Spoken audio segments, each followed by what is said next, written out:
dans une lettre adressée au ministre de l'Administration territoriale, de la décentralisation et de la chefferie coutumière, Col. Awate Odabalo, un collectif d'organisations de la société civile proteste contre les restrictions imposées à une marche pacifique prévue ce 25 juillet 2025, en hommage aux victimes décédées dans des circonstances tragiques. Le ministère a opposé un refus, invoquant le contexte électoral. Une décision vivement dénoncée par les signataires, qui y voient une tentative de faire taire une douleur collective. Lisez plutôt. Monsieur le ministre de l'Administration territoriale, de la décentralisation et de la chefferie coutumière. Monsieur le ministre. Dans tous les pays où la dignité humaine est respectée, il est de tradition, et même de devoir, d'honorer la mémoire des morts. Ce concept fondamental dépasse les clivages politiques ou idéologiques. C'est un acte profondément humain, un rappel de notre condition commune et de notre besoin collectif de justice et de bienveillance les uns envers les autres. Dans tous les pays, lorsqu'il survient un décès dans des conditions tragiques, la nation rend hommage à la mémoire et à la dignité des morts et partage la souffrance des vivants. Quand survient un drame, le droit de compatir, le droit de se recueillir, le droit de communier ne sont pas soumis au bon vouloir d'un souverain ou de son administration. Ce sont des droits, dévolus à des citoyens vivant dans une république et aucune administration ne décide de quand les citoyens peuvent s'émouvoir et de quand ils doivent taire leurs émotions sous prétexte qu'il y a un processus électoral en cours.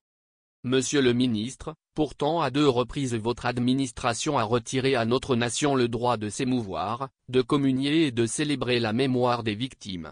Vous avez refusé à notre nation le droit d'exprimer sa compassion à l'endroit des familles éplorées. Vous avez refusé aux familles le droit de se sentir soutenues dans la douleur.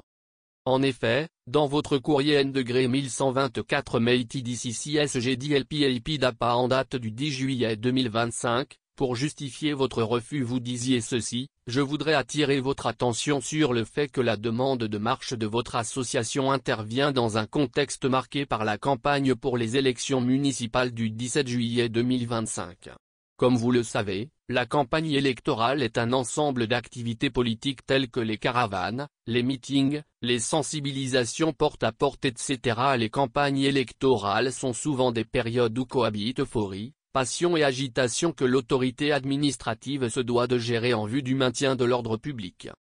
Votre courrier N°1162 MeitiDCCSGDLPAP DAPA du 23 juillet 2025 réitère votre refus en arguant du fait que, je voudrais attirer votre attention que le processus électoral est toujours en cours, la proclamation des résultats provisoires par la CENI ayant ouvert la voie à la phase du contentieux électoral préalablement à la proclamation ultérieure des résultats définitifs par la Cour suprême. Monsieur le ministre, nous constatons que, dans un même pays, sous prétexte d'un processus électoral en cours, votre administration interdit à certains le droit élémentaire de se recueillir, d'exprimer leur peine, pendant que dans une autre région, toute une administration s'adonne à des célébrations publiques comme si de rien n'était. Sous prétexte d'un processus électoral en cours, vous empêchez une population meurtrie de pleurer ses morts, de se rassembler dans la dignité, alors qu'ailleurs, les festivités de masse battent leur plein avec le soutien actif de l'État. Ce 2 poids, 2 mesures est non seulement injuste, il est indécent. Cette attitude viole l'article 11.1 de notre Constitution de 1992 qui stipule « Tous les êtres humains sont égaux en dignité et en droit » ainsi que l'article 11.3 stipulant « Nul ne peut être favorisé ou désavantagé en raison de son origine familiale, ethnique ou régionale, de sa situation économique ou sociale, de ses convictions politiques, religieuses, philosophiques ou autres. » La campagne n'est-elle pas terminée? Les activités politiques telles que les caravanes, les meetings, les sensibilisations porte-à-porte etc. sont-elles encore au programme? Alors monsieur, face à cette volonté délibérée de faire obstacle à la mémoire et à la douleur, nous affirmons clairement que la dignité humaine ne saurait être suspendue au prétexte d'un calendrier politique. Monsieur, concernant l'itinéraire, votre courrier du 10 juillet disait « L'itinéraire retenu par votre association pour la dite marche, est susceptible d'être emprunté dans le cadre des activités entrant dans la campagne électorale, caravane en l'occurrence, par des partis politiques ou candidats indépendants. Une éventuelle collision sur cet itinéraire peut entraîner un sérieux trouble à l'ordre public. Alors qu'il n'était fait mention d'aucune autre critique à l'endroit de l'itinéraire, voilà-t-il que votre courrier du 23 juillet dit ceci: je voudrais rappeler que le trajet retenu pour cette nouvelle marche du 25 juillet 2025 traverse des lieux stratégiques avec de fortes activités économiques. Ce trajet ne pourrait dès lors être retenu pour des marches dans les conditions actuelles. Il devient difficile de ne pas voir dans cette nouvelle critique à l'endroit de l'itinéraire un acharnement délibéré. Chaque nouveau courrier fait état d'un nouveau grief. Comme si l'objectif n'était plus d'assurer l'ordre, mais de trouver à tout prix un prétexte, une faille, une excuse pour bloquer une activité légitime. Monsieur, par vos agissements vous imprimez une insécurité administrative sur notre nation. Par vos agissements, vous démontrez clairement que plus aucun autre espace de liberté ne sera disponible au Togo. L'État doit garantir l'exercice de la liberté de manifestation publique, un droit constitutionnel, article 30 de la Constitution de 1992, pourtant cette disposition est constamment et systématiquement violée par votre administration et la restriction de l'espace civique se mue dangereusement en une obstruction totale de cet espace. Nous dénonçons cette tentative de faire taire une douleur collective sous prétexte qu'un processus électoral est en cours, alors que chacun sait que la campagne est terminée. Ce silence qu'on nous impose n'est pas neutre, il est politique. Notre souffrance ne saurait être reportée à plus tard, ni reléguée au second plan. Ce que nous vivons est réel. Ce que nous ressentons est légitime. Et nous le dirons, quoi qu'il en coûte.